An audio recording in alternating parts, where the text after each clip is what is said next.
शिलान्यास करते हुए हमारे राजकीय मेडिकल कॉलेज और साथ ही साथ विभिन्न विकास परियोजनाओं का लोकार्पण और शिलान्यास। जी हाँ, 46.33 करोड़ रुपए की 126 हमारी विकास परियोजनाएं।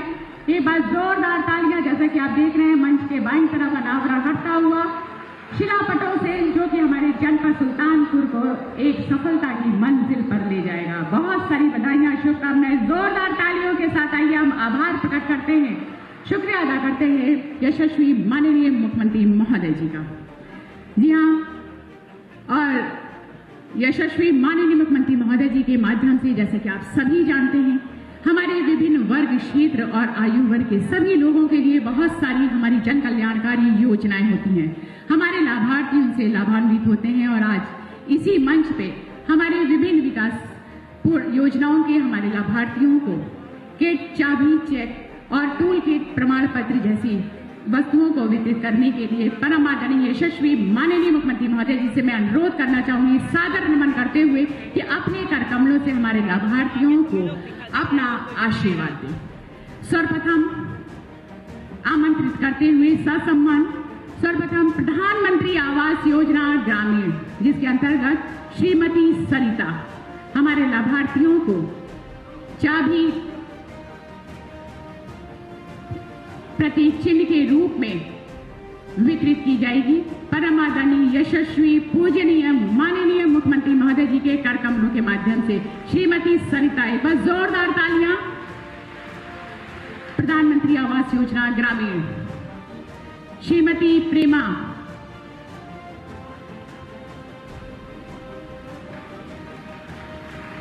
श्रीमती मिथिलेश कुमारी,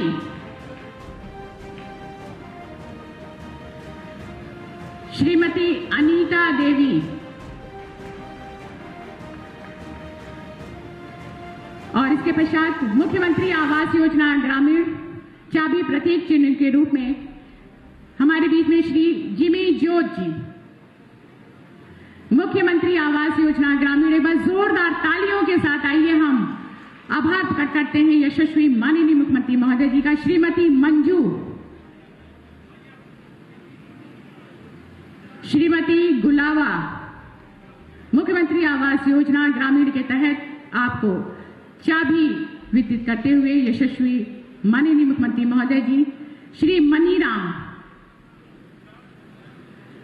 श्री संतराम, इसके पश्चात मनरेगा योजना के अंतर्गत प्रमाण पत्र वितरित करने के हमारे बीच में श्री अयोध्या प्रसाद, श्रीमती निर्मला। एक बार जोरदार तालियां हमारे सभी लाभार्थियों के लिए। मनरेगा योजना के अंतर्गत प्रमाण पत्र प्राप्त करते हुए श्रीमती सीमा, श्रीमती करमेता, श्री संतराम जी। इसके पश्चात राज्य ग्रामीण आजीविका मिशन के अंतर्गत हमारे बीच में श्रीमती प्रीति तिवारी, आपको 1GP 1BC सखी के अंतर्गत डिवाइस वितरित की जा रही है। श्रीमती गीता श्रीवास्तव, श्रीमती संगीता कुमारी, श्रीमती साधना पांडे, श्रीमती संजू कुमारी। इसके पश्चात आयुष्मान भारत योजना के तहत आयुष्मान कार्ड वितरित किया जा रहा है। सुश्री रिंकी, श्रीमती सरोज देवी, श्री कुलदीप शर्मा, श्री राम अचल, श्री दिलीप कुमार। इसके पश्चात एक जनपद एक उत्पाद वित्त पोषण हेतु सहायता योजना के अंतर्गत 20 लाख रुपए का डेमो चेक जनाब मेराज अहमद, श्रीमती भावना तिवारी। इसके पश्चात एक जनपद एक उत्पाद प्रशिक्षण एवं टूल किट योजना के तहत टूल किट वितरण में सुश्री Lakshmi,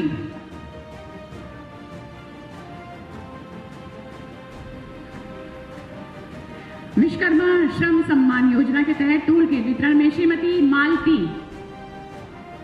Shri Subhash Chandra, institute management of crop residue एवं sub mission on agriculture mechanisation के अंतर्गत श्री अभय प्रताप सिंह आपको ट्रैक्टर की चाबी वितरित की जा रही है। एक बार जोरदार तालियां हमारे लाभार्थियों के लिए। श्री राम आशीष जी, श्रीमती नंदिनी सिंह जी, बहुत सारी बधाइयां और दिल की गहराइयों से आभार प्रकट करते हुए परम आदरणीय यशस्वी पूजनीय माननीय मुख्यमंत्री महोदय जी का प्रदेश के हर वर्ग, जाति, क्षेत्र, धर्म, उम्र के लोगों को जीवन के अपने उस रूप को सरल और सहज बनाने के लिए अनवरत प्रयासरत रहने वाले एवं अपनी सकारात्मक और बृहत सोच से भारत के मानचित्र में उत्तर प्रदेश का मान बढ़ाने वाले हमारे यशस्वी परम आदरणीय श्रद्धेय पूजनीय माननीय मुख्यमंत्री महोदय जी को सादर नमन करते हुए मैं ससम्मान आमंत्रित करना चाहूंगी कि अपने आशीर्वचन से हम सभी को अन्वित करें। एक बार जोरदार तालियों के साथ अभिनंदन वंदन स्वागत।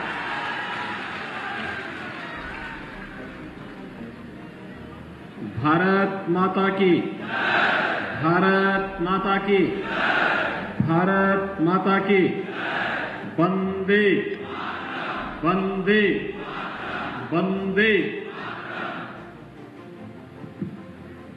मंच पर उपस्थित उत्तर प्रदेश सरकार में मेरे वरिष्ठ सहयोगी, चिकित्सा शिक्षा और वित्त विभाग के मंत्री श्री सुरेश कुमार खन्ना जी, विभाग के राज्य मंत्री श्री संदीप सिंह जी, भारतीय जनता पार्टी के कर्मठ एवं लोकप्रिय प्रदेश अध्यक्ष माननीय स्वतंत्र देव सिंह जी, माननीय सांसद सुल्तानपुर श्रीमती मेनका गांधी जी, जिला पंचायत के अध्यक्ष श्रीमती उषा सिंह जी, माननीय विधायकगण श्री सूर्यभान सिंह जी, श्री सीताराम वर्मा जी, श्री देवमणि द्विवेदी जी, श्री राजेश गौतम जी, जिला अध्यक्ष डॉक्टर आर.ए. वर्मा जी, प्रदेश मंत्री श्री शंकर गिरी जी, क्षेत्रीय उपाध्यक्ष श्री संत बख्श सिंह जी, जिला महामंत्री विजय प्रताप त्रिपाठी जी, पूर्व मंत्री श्री ओम प्रकाश पांडे जी, श्री रामचंद्र मिश्र जी, विनोद सिंह जी, प्रबंधक हर्ष महिला पीजी कॉलेज श्री विकास शुक्ल जी और उपस्थित जनपद सुल्तानपुर और इसौली विधानसभा क्षेत्र से जुड़े हुए सभी भाइयों बहनों, एक साथ 307 करोड़ रुपए से अधिक की परियोजनाओं का लोकार्पण और शिलान्यास का कार्यक्रम भी यहां पर संपन्न हुआ है। मैं इसके लिए मंच पर उपस्थित अपने माननीय जनप्रतिनिधियों को और आप सभी सुल्तानपुर वासियों को हृदय से मैं बधाई देता हूं। आप सबके प्रति अपनी शुभकामनाएं व्यक्त करता हूं। भाइयों बहनों, ये परियोजनाएं, ये लोकार्पण और शिलान्यास इस जनपद को दीपावली का एक उपहार है। दीपावली को अयोध्या में भव्य दीपोत्सव का कार्यक्रम होगा और उस कार्यक्रम में हम सब भी सहभागी बन सके। हर व्यक्ति अपने अपने घर में मिट्टी के दीपक जला सके। मर्यादा पुरुषोत्तम भगवान श्री राम आज से हजारों वर्ष पहले राम राज्य की स्थापना के लिए पूरे देश के अंदर जिस प्रकार की भूमिका तैयार करने के उपरांत उनका अयोध्या आगमन हुआ था, उन स्मृतियों को स्मरण करते हुए हर भारतवासी हर्ष और उमंग के साथ, उत्साह के साथ इस आयोजन के साथ जुड़ सके। इसी के लिए आज मैं आपके पास आया हूं, यह मंच आपके पास आया है कि जनपद सुल्तानपुर में भी उनका अपना अत्याधुनिक मेडिकल कॉलेज हो और मेडिकल कॉलेज का उपहार देने के लिए आज हम विशेष रूप से आपके पास आए हैं। इसके लिए हमारे जनप्रतिनिधियों को परिश्रम करना पड़ा, मेहनत करनी पड़ी। माननीय सांसद जी को, हमारे चारों विधायकों को, संगठन के पदाधिकारियों को और उनके परिश्रम का परिणाम था कि प्रधानमंत्री जी के अनुकंपा से केंद्र और राज्य सरकार मिलकर के आपके सुल्तानपुर में भी एक नया मेडिकल कॉलेज दे रहे हैं। इस मेडिकल कॉलेज के लिए मैं आप सबको हृदय से बधाई देता हूं, आप सबके प्रति अपनी शुभकामनाएं देता हूं। भाइयों बहनों, पिछले 5-4.5 वर्ष के अंदर आपने बदलते हुए उत्तर प्रदेश को देखा होगा। 7 वर्ष के अंदर बदलते हुए देश को देखा है। पहले भारत के अंदर 2004 से 2014 तक जिस प्रकार की सरकारें थी, उनका एक ही उद्देश्य होता था, जैसे भी हो भारत की आस्था पर प्रहार करना, जैसे भी हो भारत के विकास को बाधित करना। और फिर यही क्रम उनका आगे बढ़ता गया और एक समय तो ऐसा आ गया था 2009 के बाद, जब हर दिन एक नया घोटाला कांग्रेस नेतृत्व की केंद्र की सरकार का देश के सामने आता था और पूरा देश हैरान और परेशान होता था। विकास की योजनाओं का लाभ न देश को मिलता था, न प्रदेश को मिलता था, न गांव को मिलता था, न गरीब को मिलता था, न किसान को मिलता था, न नौजवान को मिलता था, न महिलाओं को मिलता था। विकास की इन योजनाओं को परिवार तक सीमित करके रख दिया था। एक परिवार दिल्ली में, एक परिवार लखनऊ में बैठ करके गरीब के पैसे को हड़पने का कार्य करता था और जनता कोई भूख से मरती थी, कोई सुविधा के अभाव में मरती थी, कोई स्वास्थ्य सुविधा के अभाव में मरती थी। लेकिन हम सब आभारी हैं प्रधानमंत्री मोदी जी के, जिन्होंने 2014 में आने के बाद देश को मंत्र दिया था सबका साथ और सबका विकास का, उसको सार्थक करके भी दिखा दिया है। भाइयों बहनों, मोदी जी ने कहा था सबका साथ सबका विकास, और सबका साथ और सबका विकास का नारा आज हकीकत में बदलाव दिखाई दे रहा है। जब बिना भेदभाव के हर गरीब को मकान मिलता है, जब बिना भेदभाव के हर गरीब को शौचालय मिलता है, जब बिना भेदभाव के हर गरीब को रसोई गैस का कनेक्शन मिलता है, जब बिना भेदभाव के हर गरीब को बिजली का कनेक्शन मिलता है, जब बिना भेदभाव के हर गरीब को 5 लाख रुपए का स्वास्थ्य बीमा का कवर मिलता है और बिना भेदभाव के हर गरीब को निःशुल्क खाद्यान्न योजना का लाभ मिलता है, तो सबका साथ सबका विकास हकीकत में बदलाव दिखाई देता है। भाइयों बहनों, जनपद सुल्तानपुर पूर्वांचल एक्सप्रेस वे का सर्वाधिक लाभ लेने वाला जनपदों में से है और लगभग 107 kilometre Purvanchal express way Sultanpur जनपद से होकर के जा रहा है। 4 गुना मुआवजा मिला है यहां के किसानों को पूर्वांचल एक्सप्रेस वे के नाम पर, 4 गुना। और भाइयों बहनों, जब औद्योगिक क्लस्टर बनेंगे तो फिर सुल्तानपुर का विकास कई गुना आगे बढ़ता हुआ दिखाई देगा और सुल्तानपुर के नौजवानों को सुल्तानपुर में ही रोजगार भी उपलब्ध होने लग जाएगा। सुल्तानपुर में तो हम लोगों ने पूर्वांचल एक्सप्रेसवे में एक एयर स्ट्रिप भी बना दी है, एयरपोर्ट जैसा बना दिया है।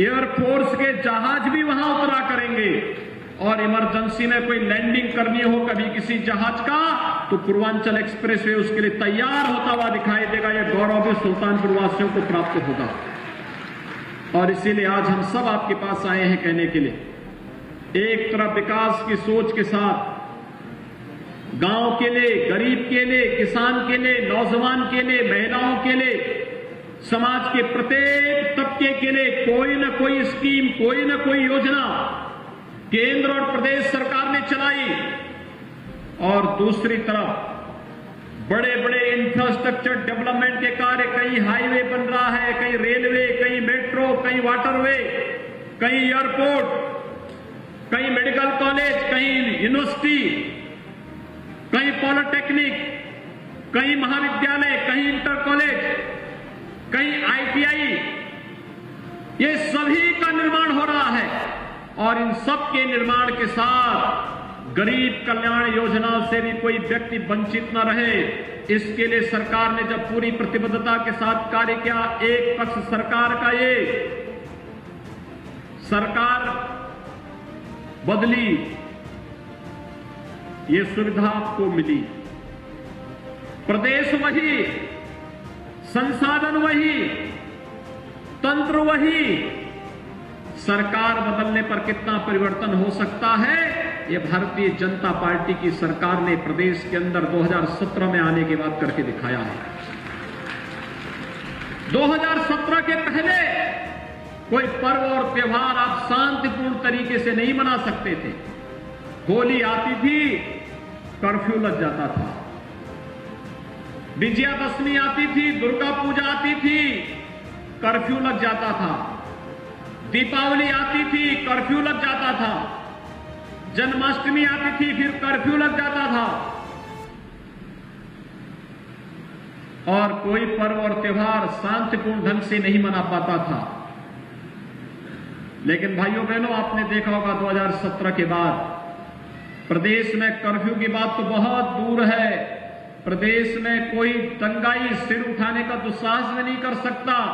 उसे मालूम है दंगा करेगा तो 7 पीढ़ी का पट्टा उसे लिख के देना पड़ेगा। उसके घर जाने को भरते भरते पीढ़ी की पीढ़ी चली जाएगी, लेकिन वह कभी उसकी भरपाई नहीं कर पाएगा।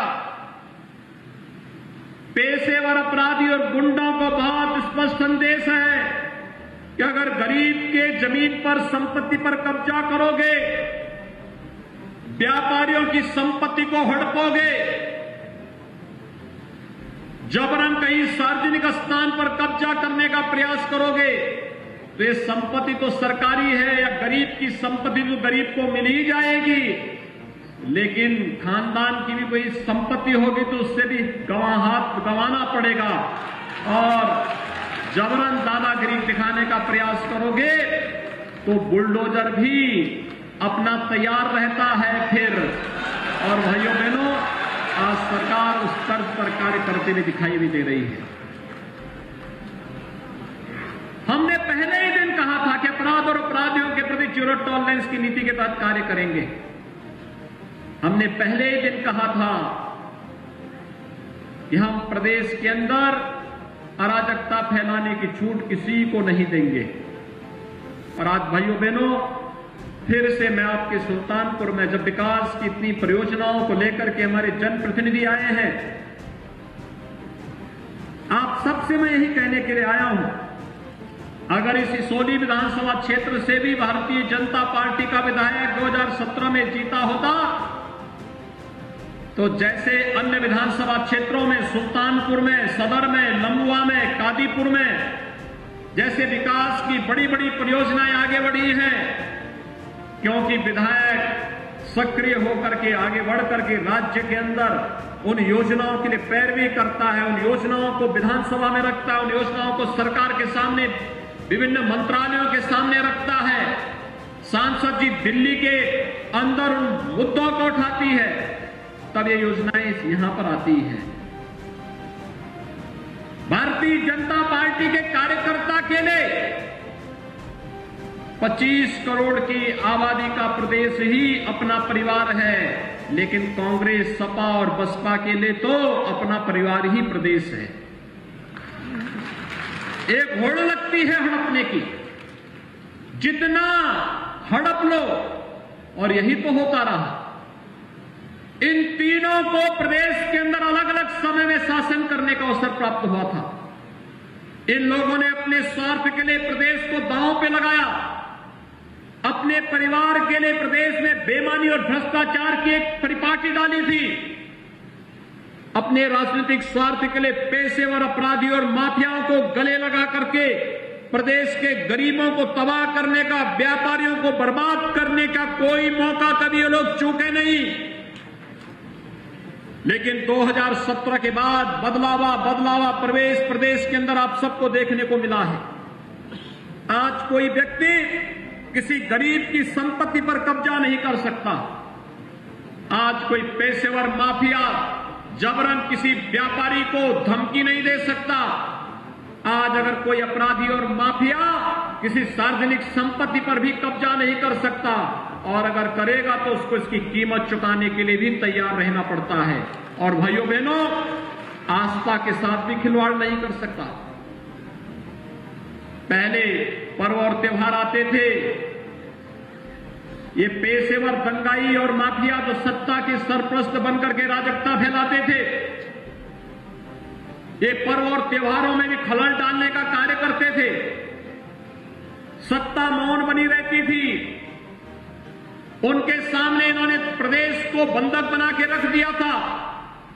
आज तो ऐसा नहीं। अभी हाल ही में आपने विजयादशमी का पर्व बहुत शांतिपूर्ण तरीके से संपन्न किया। जगह जगह रामलीलाएं हुई। आपकी आस्था के सामने तो कोरोना भी परास्त हो गया। जो कोरोना पूरी दुनिया को तबाह कर रहा था, जिस चीन से कोरोना आया था, उस चीन की स्थिति यह है कि वहां प्रतिदिन इस समय हजारों मरीज फिर से आ रहे हैं। लेकिन उत्तर प्रदेश में आज कुल 12 मामले आए हैं। 25 करोड़ की आबादी का प्रदेश है। तो आपकी आस्था के सामने कोरोना भी परास्त होता हुआ दिखाई दिया है। और भाइयों बहनों, मैं आज आप सबको यही कहने के लिए आया हूं कि चाहे वह विकास की बड़ी बड़ी परियोजनाएं हो, गरीब कल्याणकारी योजनाएं हो, हर गरीब को मकान देने का कार्यक्रम हो, हर गरीब के घर में शौचालय की योजना हो, स्वास्थ्य की बेहतर सुविधा उपलब्ध करवाने का कार्य हो, यहां पर जो मेडिकल कॉलेज भी बन रहा है, यह मेडिकल कॉलेज जनपद सुल्तानपुर में पहले चरण में 500 बेड का ही हम हॉस्पिटल बनवाने जा रहे हैं। आप सोचिए, बड़ा हॉस्पिटल बनेगा और इस बड़े हॉस्पिटल के माध्यम से यहां की जनता को बेहतर विशेषज्ञ चिकित्सा सुविधा उपलब्ध कराने का भी एक मंच मिलेगा। स्वास्थ्य सुविधा के लिए आपको लखनऊ, दिल्ली, मुंबई और देश के अन्य क्षेत्रों में नहीं जाना पड़ेगा। दूसरा, प्रधानमंत्री आयुष्मान भारत योजना के अंतर्गत हर गरीब को 5 लाख रुपए की स्वास्थ्य बीमा का कवर केंद्र और प्रदेश सरकार उपलब्ध करवा रही है। हर गरीब को स्वास्थ्य सुविधा के लिए भटकना नहीं पड़ेगा। आज हमारे किसान भाइयों को भी आपदा के समय कार्यालय का चक्कर लगाने के लिए मजबूर नहीं होना पड़ेगा। राज्य सरकार ने तय किया है, अतिवृष्टि के कारण जिन किसानों को नुकसान हुआ है, जिन जनपदों ने अपनी रिपोर्ट दे दी है, उनका पैसा 177 करोड़ रुपए हमने उन जनपदों को पहले ही रिलीज कर दिया है। और 17 से 19 के बीच में भारी अतिवृष्टि के कारण जहां पर जनधन की हानि हुई है, वहां पर भी सर्वे का कार्य चल रहा है। जैसे ही सर्वे की रिपोर्ट आती है, उन सभी किसान भाइयों के लिए भी तत्काल मुआवजे की राशि उनके खातों में भेजने की व्यवस्था प्रदेश सरकार कर चुकी है। अन्नदाता किसान आज अपने को सहाय महसूस नहीं करेगा, क्योंकि केंद्र के अंदर मोदी जी के नेतृत्व में भारतीय जनता पार्टी की सरकार और प्रदेश के अंदर भी भारतीय जनता पार्टी की सरकार आपके हितों के लिए कार्य कर रही है। आज उत्तर प्रदेश खाद्यान्न उत्पादन में रिकॉर्ड उत्पादन कर रहा है। उत्तर प्रदेश चीनी उत्पादन में भी रिकॉर्ड उत्पादन किया है। हमने एक कार्य योजना बनाने के लिए कहा है कि जो जर्जर चीनी मिलें हैं, इन चीनी मिलों को कैसे हम रिवाइव कर सकें, इन चीनी मिलों को हम कैसे नए सिरे से इनके विस्तारीकरण के कार्यक्रम को आगे बढ़ा सकें। और एक कार्य योजना युद्ध स्तर पर आगे बढ़ाने की कार्रवाई चल रही है। और हमारा प्रयास होगा कि हम सुल्तानपुर के बारे में भी यहां के जनप्रतिनिधियों ने जो अपना प्रस्ताव दिया, इस प्रस्ताव पर भी सरकार संवेदनशील तरीके से कार्य करते हुए आगे विचार करेगी। भाइयों बहनों, नौजवानों के हितों के लिए भी राज्य सरकार ने जो कार्य योजना बनाई, 4.5 वर्ष में 4.5 लाख नौजवानों को सरकारी नौकरी दी। कानून व्यवस्था की बेहतर स्थिति के कारण निवेश की जिन संभावनाओं को प्रदेश के अंदर पैदा किया गया, 1,61,00,000 नौजवानों को नौकरी और रोजगार की सुविधा उसके कारण प्राप्त हुई। और यही नहीं, स्थानीय स्तर पर परंपरागत उत्पाद और हस्तशिल्पियों को प्रोत्साहित करते हुए उन्हें बैंकों से जोड़ करके लोन मेला के माध्यम से उन्हें प्रोत्साहित करते हुए 60 लाख से अधिक ऐसे उद्यमियों और व्यापारियों को, नौजवानों को स्वतः रोजगार से जोड़ने का कार्य भी प्रदेश के अंदर किया गया। आज परिणाम सबके सामने है। राज्य सरकार हर एक नौजवान को बिना भेदभाव के प्रदेश के अंदर रोजगार और नौकरी उपलब्ध करवाने के लिए पूरी प्रतिबद्धता के साथ कार्य कर रही है।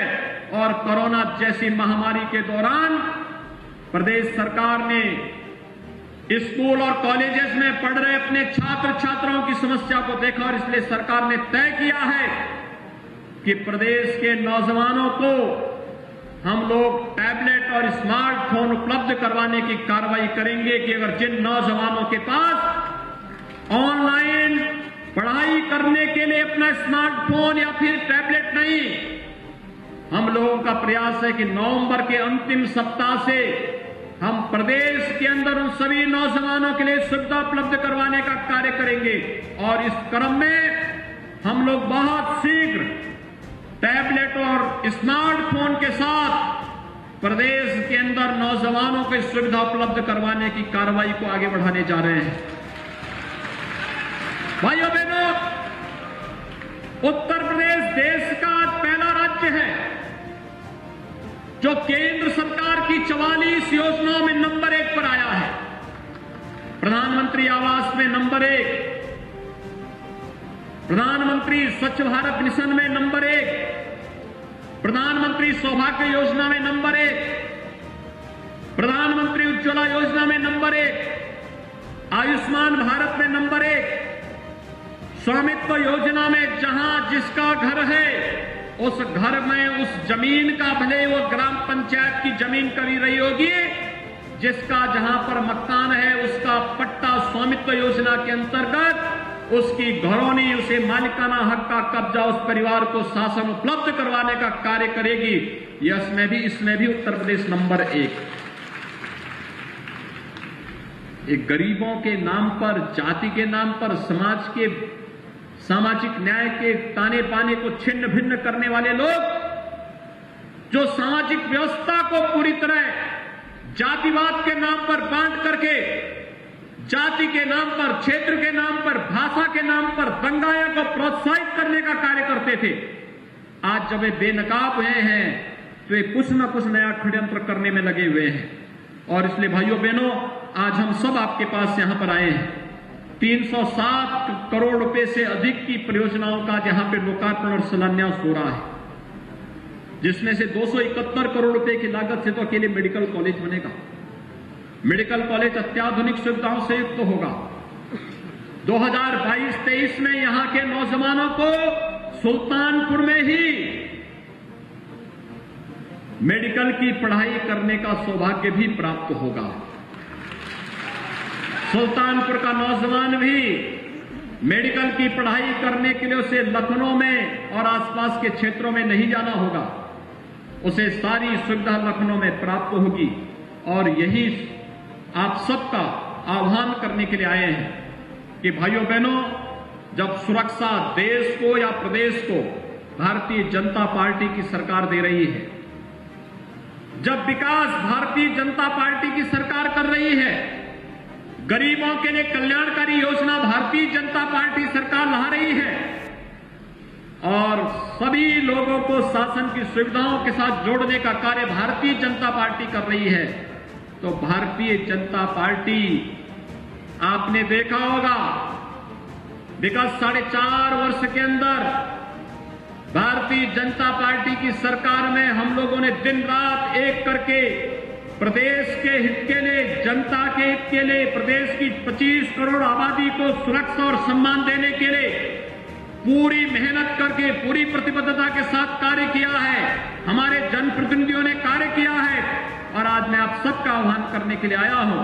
अगर हम दिन रात एक कर सकते हैं, 4.5 वर्ष जनता को समर्पित करके हम कार्य कर सकते हैं, अगले 4 महीने आपसे भी अपील करूंगा कि भारतीय जनता पार्टी के इस मिशन को आप समर्पित करेंगे।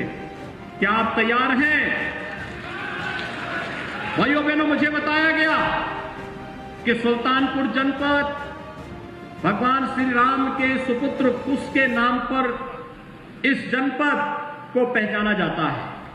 और आपके लिए सौभाग्य की बात होगी, अयोध्या में श्री राम जन्मभूमि पर भगवान राम के भव्य मंदिर के निर्माण की कार्रवाई भारतीय जनता पार्टी की सरकार में ही प्रारंभ हुआ है।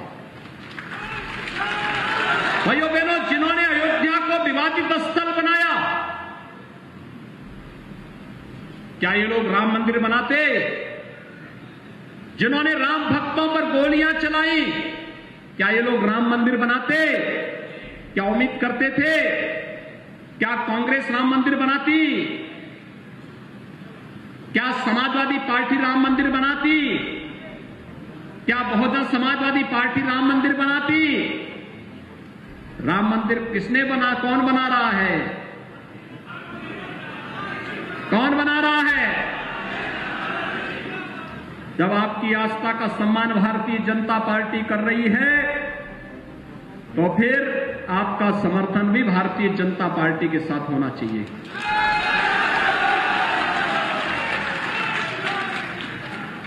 अयोध्या में राम जन्मभूमि पर भव्य मंदिर के निर्माण से आप खुश हैं? सभी लोग आगे पीछे, अगल बगल सभी लोग मेरे साथ दोनों हाथ उठा करके बोलेंगे, जय जय श्री राम, जय जय श्री राम। बहुत